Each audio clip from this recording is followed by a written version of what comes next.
11 millóns de euros. Esta é a cifra que leva facturado a Confraría de Noia no que vai de campaña, a pesar de permanecer preto dun mes parados pola toxina. A facturación supera xa a do total do pasado exercicio, polo que se prevé unha campaña histórica. Xa levamos facturados 11 millóns de euros, 11 millóns 90.000 euros, así, 11 millóns de euros a campaña.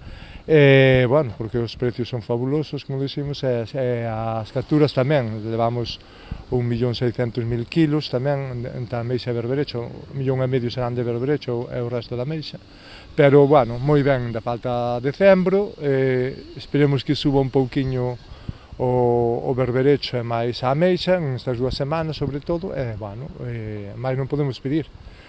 Agora, penso que non vai vir a toxina e traballamos tranquilos, ainda pois falta febreiro e marzo e despois veremos a ver, porque bueno, a campaña ir agora vai fabulosa.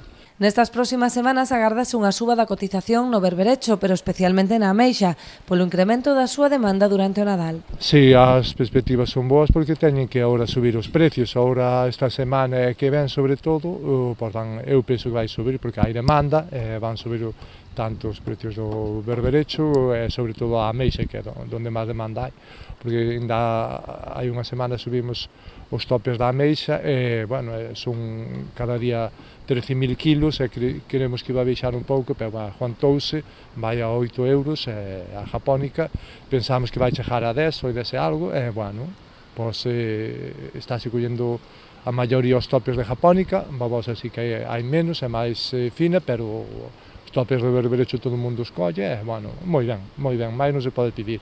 Pasada a campaña de Nadal, as concesións pecharán ata finais de xaneiro para dar descanso ao recurso.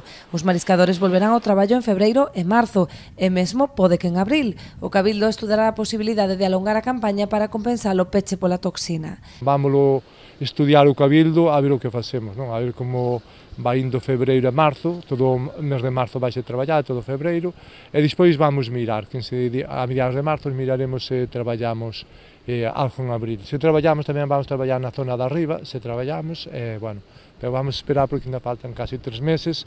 Sen embargo, aínda é cedo para tomar decisións, polo que haberá que agardar a ver como evolucionan as capturas e os prezos nos próximos meses.